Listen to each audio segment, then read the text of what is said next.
Good morning. I realised a moment ago that I had the wrong glasses on, which means that in the sunlight in my conservatory they were going dark. So I've taken them off, which means I can barely see the screen this morning. So I'm going to be guessing on timing. I have no idea who's watching me, and if you make any comments I won't be able to read them. But it's lovely to be here. It's a beautiful sunny day again.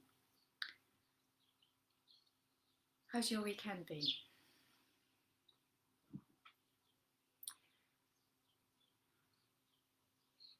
I wanted to talk this morning about something that comes up over and over again, which is the idea of where we focus our attention. And as always, there's reasons, for my own personal reasons, why this has come up today, and I'm trusting that means it will be helpful for at least some of the people who are watching. And one of the things that underpins pretty much any philosophy when you start digging into it is the idea that what we focus on is what we attract into our lives.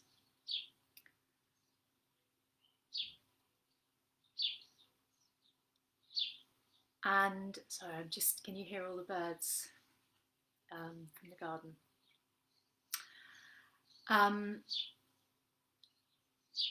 And this is where everything that's going on at the moment, it's so easy to get caught up into focusing on the negative.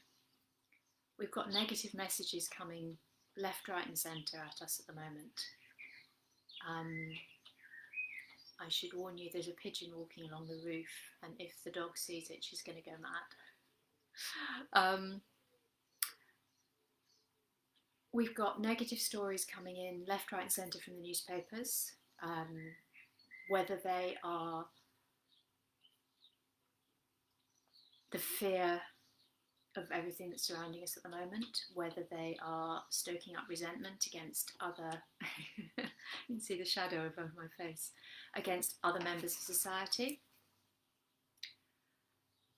And then at the same time, at the apparent other extreme, we've got people who are truly afraid of what they perceive as the loss of liberty. There are a lot of theories, some of which have been around for a long time, which are being propounded by people, put forward by people. And it's really easy to get caught up. It's really easy to get caught up in trying to work out what's going on.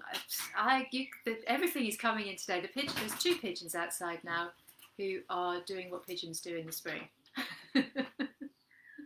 So maybe that's my sign to be a bit more light-hearted about this.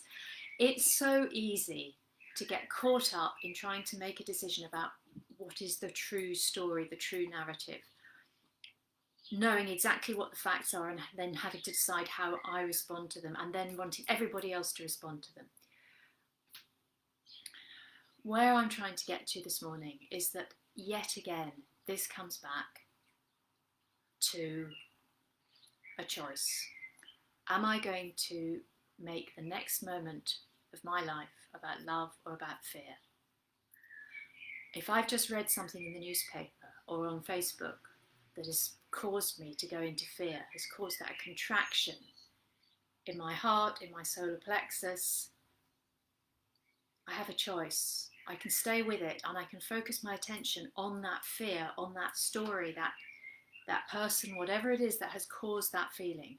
Or I can pause, I can breathe, I can sink back into my heart, be in my heart and choose love and decide on my next step, whether that's simply to take a breath or whether it's to respond in some way or to choose not to respond to something or simply to let that fear go. I can choose to come from a place of love, and the more we come from love, in every situation, every day, every way, the more we call love in all its manifold disguises, doesn't feel like the right word, variants into our lives. So with that in mind, I invite you to come into your body, to feel the connection of your feet to the ground, of your sitting bones resting down, to find that sense of awareness, perhaps of your feet, your legs supporting your spine, so that you can maybe find a little tiny bit of space, a millimetre of extra space between each vertebra, particularly the vertebrae at the base of the spine. And let the shoulders relax and soften. Let your hands come to rest gently on your thighs or your knees or your lap. And let your eyes close gently if that's comfortable for you. Or simply focus them softly, resting down.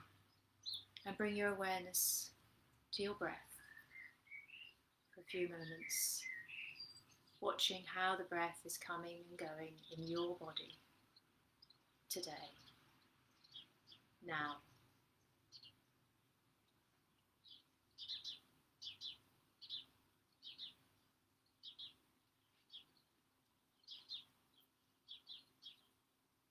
And as you allow those breaths to gently deepen and lengthen, if that's what they want to do,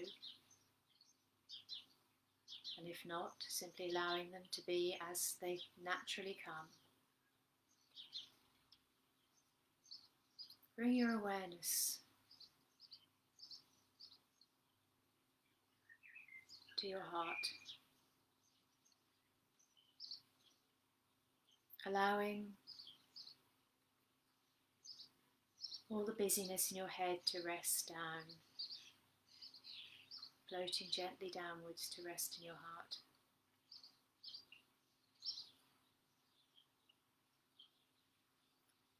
And notice if any feelings or sensations come up.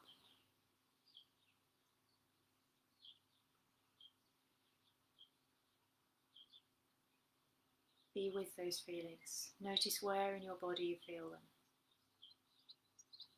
how you feel them. Simply watch them, just as you watch your breath. Trusting that as you watch them, as you breathe,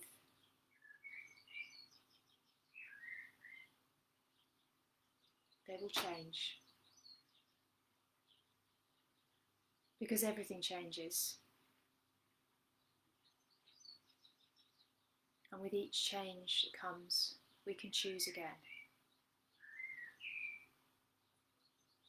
And even if we have decades of choosing fear because it's what we were taught to do, in a single moment we can decide to choose love.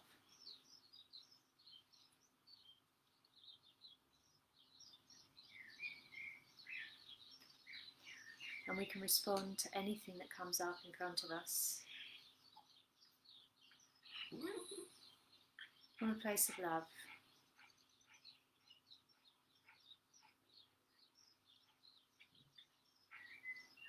Simply by asking, what is the loving thing to do?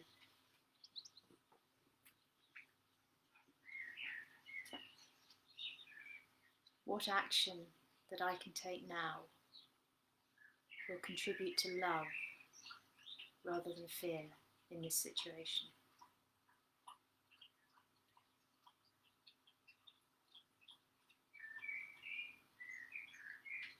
And maybe you'll know, and maybe you won't.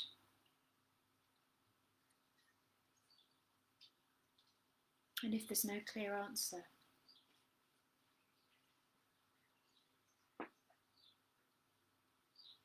then simply be in love.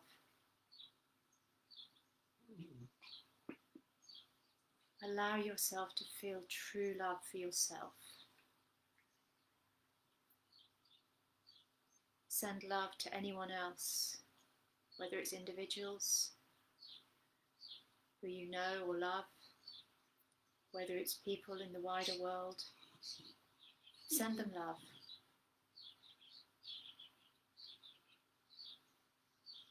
Send the planet love.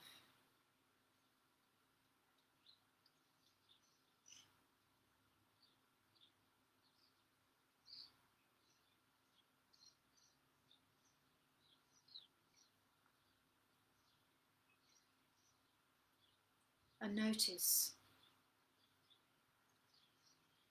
as you simply focus on being in love, what effect that has on your body, on your mind.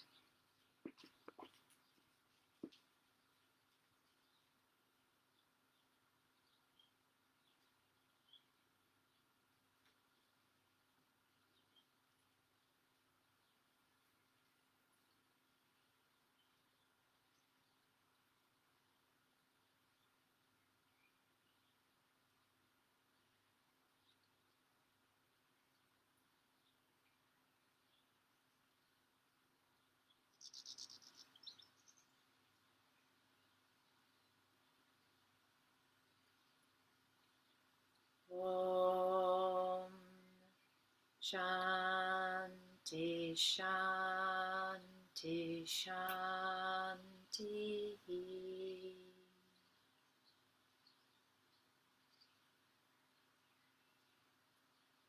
Thank you for joining me. Have a beautiful day.